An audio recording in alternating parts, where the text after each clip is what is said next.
everyone. You're listening to the AdSkills Pro podcast. My name is Kate Buck, and today I am going to be interviewing Mike Murphy from Swerve Marketing. He is a top ad buyer, and he's excited to come here today, and he's going to talk to us about some of his best case studies. Welcome to the podcast.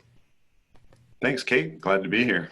So first of all, I'd love to hear about what got you into media buying. Like, what were you doing before this? What of all the possible skills to become masterful at that you chose media buying? So I'm just curious to hear a little bit about your story. Yeah, for sure. So funny enough is I was introduced to the whole world of online marketing, and I went after what they call the free traffic sources, which we know nothing's free, right? So you either pay with your dollars or your time. But I thought I could afford to do it with my time and dug in that way. And things were really, really, really slow. And a friend at the time had said, hey, you should be using paid traffic. It'll speed things up so much. And I actually got into Google Ads, and it freaked me out. I was totally sure that I was just going to lose all my money and have no progress whatsoever. So I kind of actually abandoned it and went back to free for a while. And then someone turned me on to Facebook ads, and I got in the platform and I looked around and I thought, well, this makes a lot more sense to me. It seemed like the interface just made a whole bunch more sense. I probably could have done the same thing on Google Ads. Now I know I could have, but yeah, it felt a lot more comfortable, and I was able to control the spend and invest, and I just put my time there into Facebook ads. What were you what were you doing prior to even being in free traffic? And by that, I guess you're meaning like organic SEO and social media and whatever, all of those like organic traffic sources, the free ones. What were you doing before that? Yeah, good question. So actually I was I took engineering in school, so I was doing that for a living.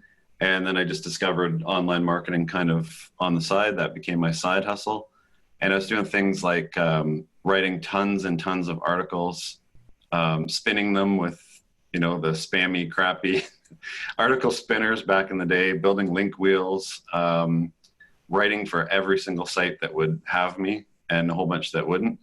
And, doing SEO and tagging images with keywords, not super spammy. I mean, I tried some of that, but it was all the super labor intensive. It wasn't bad. I mean, it was content marketing really at the end of the day, but some of the stuff was just these sort of treat of the week things that come out and you're like, oh, that sounds good. Guru Bob is doing this. Let's try that. And then you realize how much it sucks. And you're like, no, I'm not doing that. So very laborious. I do know exactly what you're talking about, because I too have been on the internet for a very long time, and I liken it now to that we sort of littered up. It was a tactic that would get maybe one particular quality domain to rank, but in the casualty of it was all of the same articles and stuff that we were spinning, and I liken it to sort of like now I think of it, and I know that's not a nice thing to say. I'm sure the articles were great, but it was a lot of information to help push one or two domains, right? So we created a lot of noise that now, like you're saying, when you open up the Facebook Ads Manager, you go, oh, wait a minute, this doesn't take as much time. I'm not creating as many assets and, content and all of that. So I can see how that was a bit of a breath of fresh air for you. Yeah, for sure. And it even felt bad at the time, which was a red flag, right? Like you're doing these things, and like you said, some of the articles were just garbage. And I'd usually start off with a good article that I was actually proud of. And then through the spinners and stuff like that, it would turn it into a garbage, or maybe 100 garbage articles.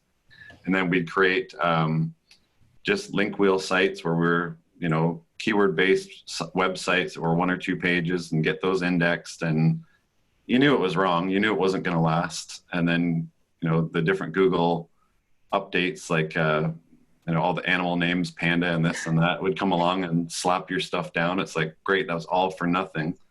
I got traffic and clicks and stuff like that, but it's like, doesn't seem like how a real business person would do business. So maybe let's just kick this aside. So tell me then, so I love the background in engineering, discovered internet marketing, started out doing free methods like article writing, totally SEO, very SEO, link wheel, all that based. The aha discovery of Facebook ads, and then tell me about when, let's fast forward to whenever AdSkills training and community kind of came into your world. What kind of difference did it make for you then? And then also curious, like if it's continued to contribute even like to this, Oh yeah. to this day. Yeah, for sure. So the funny thing is I've known Justin and Shauna for around 10 years, 10 or 11 years, which is like a couple centuries in internet time. And we had done things way back in the day when Justin was doing something called Site Fling, and just crazy stuff. We did a whole bunch of stuff together, and it had nothing to do with AdSkills. I didn't know it was going to become AdSkills. And I used to pay Justin, this is hilarious, $97 a month for coaching.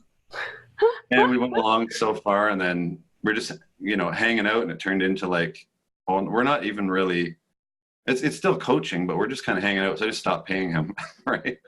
And then still, stayed friends, did things together, and then AdSkills came along. And I remember when he mentioned it, because we had worked on a project with a very high profile client together, and he wasn't happy with the way things were going, not between us, but just in general. And that was when he kind of took off with the family to Asia for a while. And I thought, man, what's going to happen here? He's up to something. I know it. And he came back, and it wasn't too long after Asia that AdSkills was born.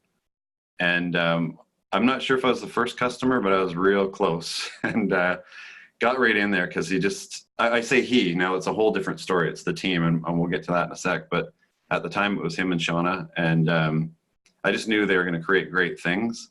So I bought in as soon as possible. And it's funny because now I go to AdSkills events, or I'll go to like traffic and conversion and meet up with AdSkills team and family, if you will. And it's amazing. It's like, it's made a ginormous difference in my life and my family's life.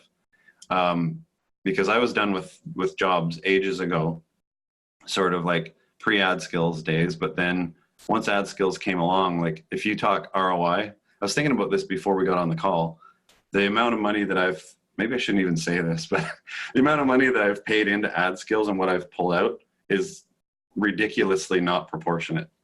So, a few $1,000 to hundreds of thousands of bucks. And it's like, it's almost embarrassing, but anyway, it's all good. So I like shout AdSkills from the rooftops because it's been so good to me. And it's not even, it's not even really just the money. Like I showed up to the event at Traffic and Conversion, and I'm a super like engineering detailed guy. So they're saying, hey, to come to the breakfasts, you need to have your receipt from a product you bought or whatever. I'm like, oh crap, I don't think I have that. Like my accountant would have that. I don't have that. So I send a thing off and to the team, and somebody replied, I think it was either Justin or Shauna. They're like, oh, you're hilarious. You're hilarious that you think that you need a receipt to get into this thing. I'm like, dude, I'm just following the rules. But they're like, no, you're like the grandfather of AdSkills. So no, it's awesome. It's been, it's I think one of the smartest businesses that has been created in the past 5 years, easily.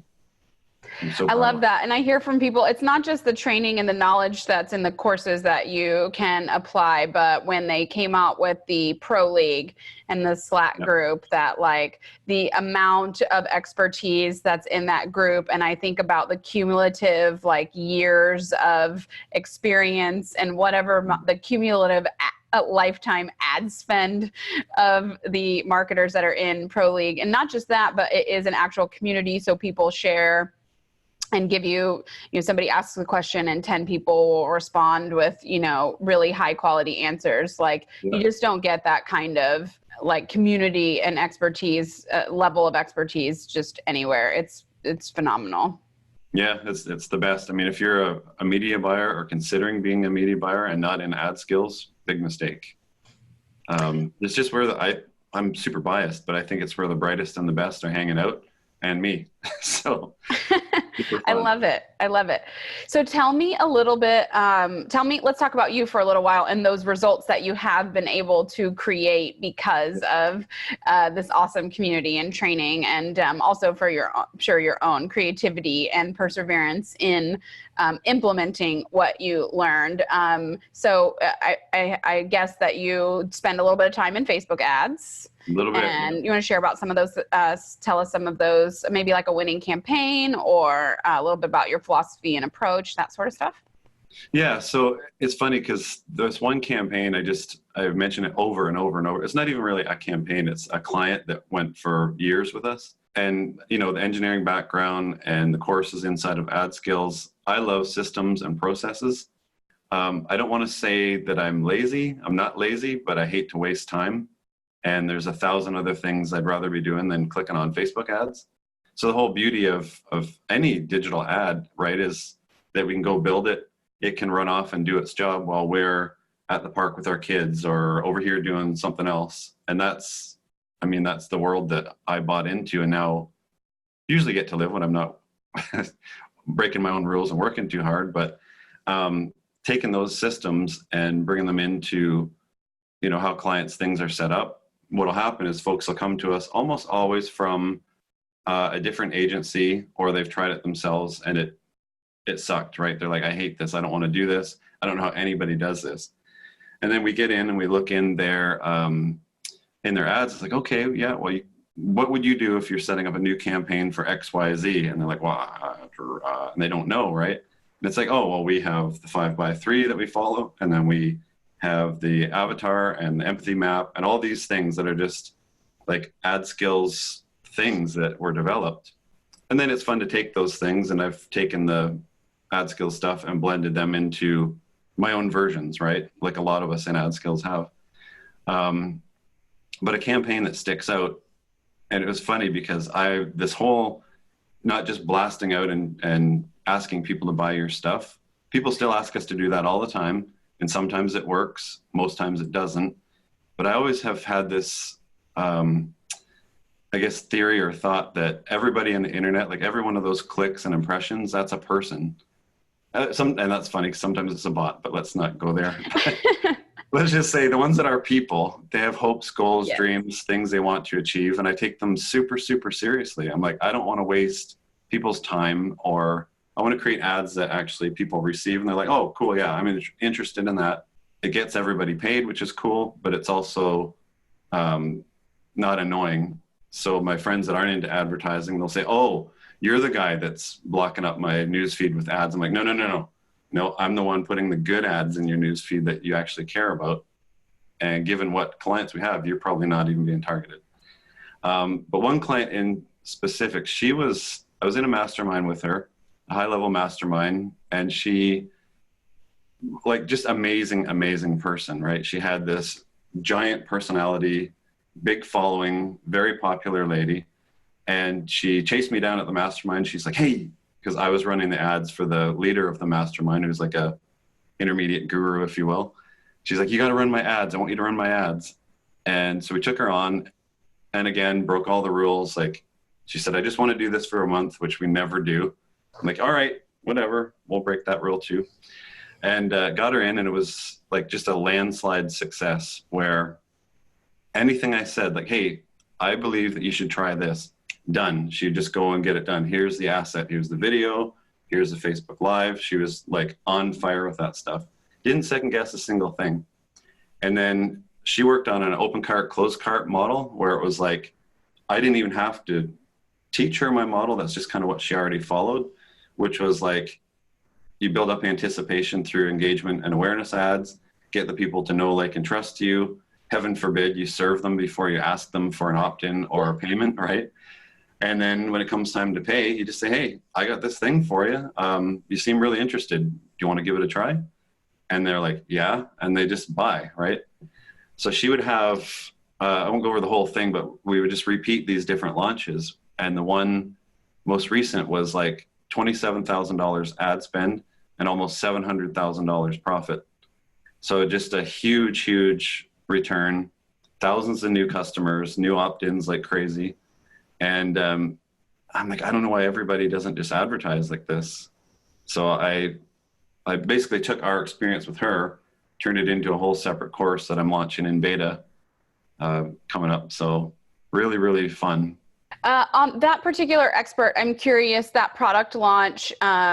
First of all, I have two questions. So Yep. I'll ask, since I have this back and forth video thing, I'll just ask them both and then you can answer them. The first question is, would you attribute that success of the small ad spend and the big return on ad spend to be because you had over time built up the engagement with the audience? That, you know, I focus on organic social. So when I'm working with a paid advertiser, usually you're singing music to my ears, because Yeah. I'm like, let's work together in concert so that we're like you said, we're serving people first before we ask them. And then and I find that when we do it that way, our return on ad spend is greater than if we just simply turn the faucet on. So that was my first question. And also, for kind of how long do you think that buildup was to get to that point? And then my second question is, I'm just curious about the model. Was that a high ticket offer or an information product? Was it coaching? You know, like that, a little bit more detail. Yeah, good question. I definitely attribute it to the engagement. You know, we're on the internet, everything moves so fast, but the thing is, people still don't move fast. You know, one of my fascinations is human psychology. I'm working on a degree in psychology right now actually. And I just got into this and I thought, that's not how people want to be treated, right? Way back to the whole, you know, dating, courting, on all that kind of stuff. I don't think that's ever going to go away. Now, some people do it different and maybe I'm just old school, but I just think respecting people, I don't think any of us has the right to just run up to somebody and say, hey, buy my crap, because nobody wants that, right? Nobody rolls out of bed in the morning going, I wonder what I can buy off Facebook today. I wonder if there's $1,000 course out there that I don't have. Let's go see, right? Nobody does that. That's ridiculous. So the engagement, it's so super important. I mean, I hope that my method just continues to work. I hope I'm right. Let's put it like that, that human nature proves that over time, people just always require that. You know, and then you see coaches come out and they're like, well, if you can't make a decision today, then they belittle the person, which is super disrespectful. I'm not into that at all. But this thing proved itself so many times, because it wasn't just that one client, but that client in specific, she would share things that, you know, the common marketer out there, marketing expert, would be like, no, we're not going to use that. Where she'd grab her phone and 3 or 4 times a day, she'd go live on Facebook. And the one, you know, she'd message us. And it's so funny because we'd see all the things going on, but then she'd message us and tell us, but we'd already seen it. And she's like, oh my goodness, you're going to be so upset with me. I did what I think is a dumb thing. I did a Facebook Live today, and Mike, I just rambled on about my new contact lenses. And I'm like, actually, that video is killing it. And in the past 2 days, got like 27,000 views, and we're already running ads to it. And we're using it to create a lookalike audience or custom audience of video viewers. She's like, oh, okay, so I'm not in trouble? I'm like, no, keep doing that. Like, not always about contacts, but she's just like fun and crazy and bubbly, and people would gravitate to it. And then I'd say, okay, well, make sure, I know it's a lot because you've got a lot of people in there, but take time to go either comment on reply to your comments, or if it was getting to be where her audience was too big to do that well. But I'm like, just take a little bit of time, even if it's an hour a week, just to pop in and just grab a few. Doesn't matter which ones they are, so they can see you're out there. And so Facebook sees you're doing it too. And then have these Facebook Lives, but have a set one where, let's say Friday afternoons, it's like, hey, you know what? I have a hard time keeping up to all these comments because I'm not a big company. But every Friday we're going to go live for 30 minutes and I'm just going to be there with you. And she did, and it was like gasoline on a fire. Awesome. Yeah, so the engagement, just, I don't know any other way to put it, that's like, even a company, like, she's a personality, but a company or a corporation, I think, should be doing the same thing, finding a way to just be more personal to their audience. And I've rambled so long, I've lost the second question. The second question was, I was curious about what the actual product launch was and kind of the funnel. Was it a high ticket coaching? Was it an information product? Was it, some blend of the two? I'm just curious a little bit about what the actual product was. Yeah, good question. Sorry about that. So it was a high ticket digital course, $1,000. I'm not sure what high ticket is these days because I've spent so much money on courses that $1,000 is like a course, but it was $1,000. And then she also had 2 memberships. And the memberships, like I said earlier, how awesome she was at just implementing things that was asked of her. So the course started out at $497. And then I think it went to $797, then $997. And this just by persuasion, just asking her like, hey, this is worth more than you're selling it for. You're not gouging the people. You've put heart and soul into this thing, and it's worth more money than what you're asking. Because I don't believe also in just charging a high ticket or high fee to charge a high fee. The price has got to be proportionate to the value in the product. But then she also had 2 memberships, and they started out low. And then as we launched multiple times, they came up as well. So it also had, and we tried different things too, right? She would do one launch that was the course, and then a few months later, she would launch the membership. And I said, hey, why don't you try the course and then the membership as a bonus, or not a bonus, but like a back end, like, hey, you're going to go through the course and get great results from this, but you're going to want extra help. Why don't you jump in the membership too? We're going to have a founding member's price. It's not a discount. It's just this price for you because you bought that thing. After this, the price is going to go up. And she did. She just, like I said, did as I requested, and she piggybacked them, and she still did multiple launches. But to add 1,000 recurring members into a membership, every quarter is pretty fun. And then having the course was once a year. And then she had the mutual friend we have from the mastermind teaches us to do business in seasons. So she would have her course season, her membership 1 season, membership 2 season, and then her I need a break season. And then in between, she'd have like, you launch the course, and then you close the cart and have a season of serving those people.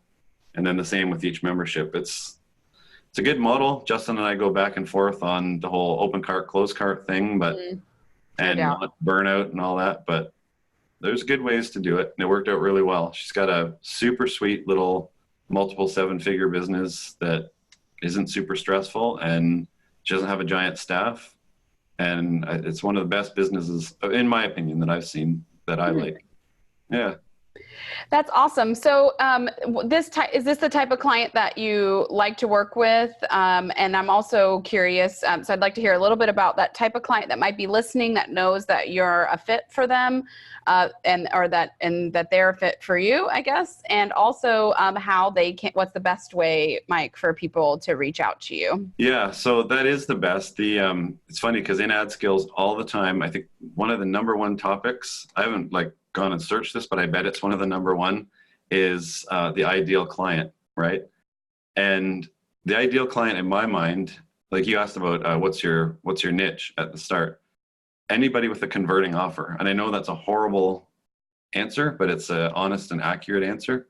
And it's way more difficult than it seems like it should be. So somebody should have a product that's already been proven to convert. Otherwise, they're more of a coaching client, and I learned that the hard way by taking on folks that just weren't prepared. And it's nothing against them. They're awesome people. But it's like, well, if we start running ads to something that's broken or that you don't know converts, you're going to get poor results and then blame us. And we don't want that. And we also don't want the client to fail, right? So they should have something that's at least had one run through. So I always invite people, if you're going to do a course or a membership or whatever, just do it as a beta launch. Don't make it pretty. Don't make pretty graphics or PDFs or anything like that. Don't even build a website. Launch the thing in a Facebook group or just a post. Call Kate Buck and get help with your organic and say, hey, I'm going to do a beta launch. What should I be sharing? Share those things and say, hey, you know what? I'm going to do a beta of this with 10 people or 20, whatever. Pick your number. Do it at a reduced rate, but they have to provide you with feedback. That person comes in, they run it through the first time, and then come and see us and say, hey, here's what happened. Here are the numbers. if you've got all your pages working, your pixels on them, and you can say, ideally, if I say, hey, we brought 10,000 clicks to your website, what was the conversion rate? If you know that answer, you're probably a really, really good client, because most don't. So I'd say go learn that, because that's like pure gold. So it sounds like to me that information and subject matter experts, like online courses, is, even though you haven't said that you have a niche, any converting offer, but less than maybe like software or e-com, or I don't know, maybe you like those clients too. But I'm hearing, at least in this case study, that you have a personal brand, subject matter expert, influencer person with an information product, coaching, and a membership business. That's all pretty digital, served digitally. Would you say that is sort of maybe your sweet spot, even if it's not your niche, if you want to call it that? And then also, we still need to know how to get in touch with you. Yeah. So back to the niche question really quick. So I guess one of our specialties is course creators and information products, because those folks seem to have the most, be the most aware of how funnels work and the numbers that they need to provide. We have had great success actually with e-commerce. They're also very similar, where somebody that's running, a 7-figure e-commerce store, they've got all their ducks in a row as far as numbers and metrics and knowing what's going on. We've helped an enormous range of different kind of businesses, some really, really weird stuff. And it still worked, but the deal is that it's like, they're far less likely to have the digital assets in place or know their metrics. So like I said, it doesn't matter what the niche is, as long as you know those things. Because I have this weird belief that what you pay us, you need to get back more than, right? I know it's odd, heaven forbid you actually make your money back, but I don't want people to, this is like my soapbox moment, I don't want people to be dumping money into any ad platform, Facebook, Google, Taboola, whatever, GDN, and then say, oh, I worked with this agency and I got no results. It's almost never, now, I mean, we're on an AdSkills podcast here, but I don't want to say it's never the media buyer's fault, because it can be. But in my experience, when things go sideways, it's usually because the offer didn't convert or something was broken in the funnel, and it's like an operation kind of thing that caused things to go off the rails. So either fall into I got that set up, let's run some traffic, or I don't have that set up, please help me. That's a whole separate sort of coaching idea. But folks can reach out at mike@swervemarketing.com, and we will get you sorted out one way or the other. And we'll have that linked or pinned or something, depending on if you guys are watching this on YouTube or listening to the podcast or listening to it on the site. We'll have that pinned, the old somewhere around this video on this page. Well, thank you very much for being here. I've definitely enjoyed our conversation, and I really obviously love your approach. Definitely resonates with me. So I hope that people will reach out. That was Mike at Swerve Marketing. And like we said, it's on the page somewhere. So yeah, thanks very much for being here. And hopefully we'll see you back maybe in the future. Sounds good. Thanks very much, Kate. Appreciate it. If you'd like to learn more about how to use paid traffic and analytics to scale your business, subscribe to the AdSkills channel so you'll be notified every time new content is released. If you'd like to learn more about the topic we just discussed, check out the related video we're posting right now.